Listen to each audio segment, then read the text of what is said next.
जय श्री राम। आज हम रामायण के बारे में पढ़ेंगे। आज से रामायण के अध्याय हम स्टार्ट करेंगे, तो शुरू करते हैं। रामायण एक प्राचीन भारतीय महाकाव्य है जो भगवान राम के जीवन को दर्शाता है। रामायण 7 अध्याय में विभाजित है, जिसमें लगभग 24,000 श्लोक हैं। यह प्राचीन भारत के 2 मुख्य सांस्कृतिक महाकाव्यों में से एक है। दूसरा महाभारत है। रामायण महर्षि वाल्मीकि द्वारा लिखी गई है। यह लगभग 3000 साल पहले लिखी गई थी। इसके बाद गोस्वामी तुलसीदास जी ने 16वीं शताब्दी के अंत में रामचरितमानस की रचना की थी। रामायण एक बहुत ही महत्वपूर्ण और पवित्र ग्रंथ है, जिसमें हिंदू समाज को बहुत प्रभावित किया है। रामायण की शिक्षाएं आज भी उतनी ही प्रासंगिक है जितनी कि पहले थी।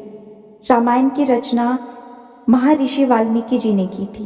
रामायण को हिंदू धर्म के सबसे पवित्र ग्रंथों में से एक माना जाता है। रामायण भगवान राम के जीवन और उनके कार्यों की कहानी है, जिन्हें विष्णु का अवतार माना जाता है।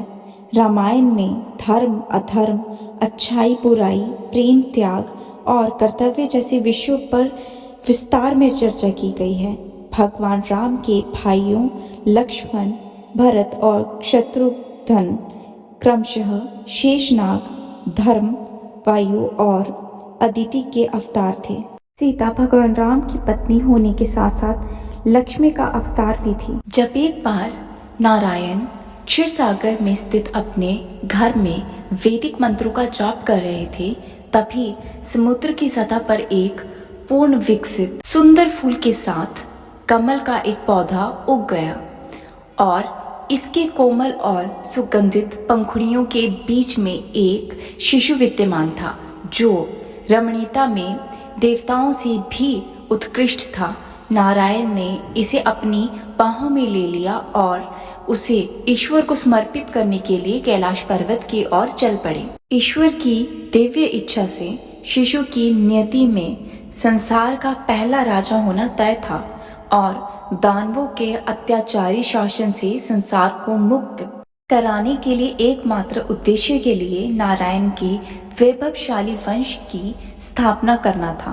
यह चमत्कारी बालक कल्याणकारी राज्य की शुरुआत कर सके, इसके लिए जम्बूर द्वीप नामक देश को चुना गया और इसकी राजधानी का निर्माण करने का दायित्व इंद्र देव को सौंप दिया गया। इसीलिए ईश्वर के आदेश का पालन करने के लिए इंद्र नीचे जम्बूद्वीप आ गए, जहां पर वह अचनागवी, युगराग, त्रा और याग नामक 4 ऋषियों से मिले। उन्होंने देवताओं के राजा इंद्र को अपनी निवास स्थान द्रावती के जंगल में राजधानी बनाने का परामर्श दिया। नारायण के वंशज राजाओं की राजधानी वहीं स्थापित की गई, जहां अभी द्वारवती का जंगल हुआ करता था और उन 4 ऋषियों के नामों के 4 प्रारंभिक वर्णों के आधार पर उनका नाम अयोध्या रखा गया। तब उस बालक का अनोमतान नाम से अयोध्या के राजा के रूप में राज्याभिषेक हुआ। यह उल्लेखनीय है कि यहाँ राम का वंश सूर्यवंश नहीं है जैसे कि मूल रामायण में है, बल्कि उसे नारायण के वंश के नाम से जाना जाता है। स्पष्ट रूप से यह नाम महाभारत से लिया गया है, शायद महाभारत के अप्रत्यक्ष प्रभाव के कारण अथवा किसी भ्रमवश यह नाम रामायण की कहानी से जोड़ा गया है। अनोमतान स्पष्ट रूप से रघु है, लेकिन यह नाम बहुत विचित्र है। तमिल मूल के किसी संदर्भ के बिना यह तमिल भाषा को प्रतिध्वनित करता है। यदि किसी भी निश्चित निष्कर्ष पर पहुंचना बहुत कठिन है इसमें, यद्यपि कुछ संकेत ऐसे देखे जा सकते हैं जिससे पहले लेखक अनोमा नाम से परिचित कराता है।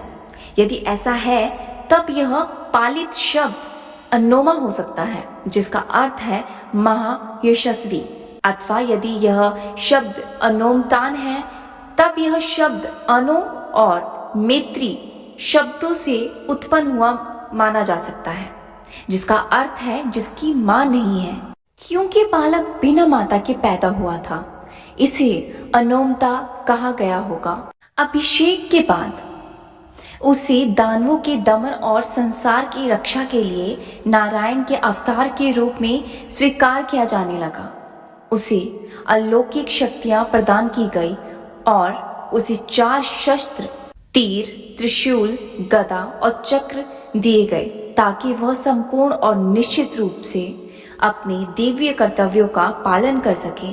वहीं अनोमता की मृत्यु के साथ नवस्थापित वंश समाप्त न हो, इसके लिए इंद्र ने इस बात को ध्यान में रखकर उन्हें मणिकेश नाम की एक रानी को भेंट किया। उसने अजपाल नामक पुत्र को जन्म दिया। जब अजपाल परिपक्व हो गया तब अनोमता ने उसे अयोध्या की गद्दी पर प्रतिष्ठापित कर दिया और स्वयं स्वर्ग को सिधार गए। अपने पिता की तरह राजा अजपाल ने भी देवताओं और प्रजा की इच्छा पूर्ति करने के साथ ही दानवों से संसार की रक्षा की। दीर्घ काल तक गौरवपूर्ण शासन करने के बाद अपने पुत्र दशरथ को वंश परंपरा के दायित्व को सौंपकर वह मृत्यु को प्राप्त हो गए। ये थी वाल्मीकि की रामायण का अध्याय 1। जय सिया राम।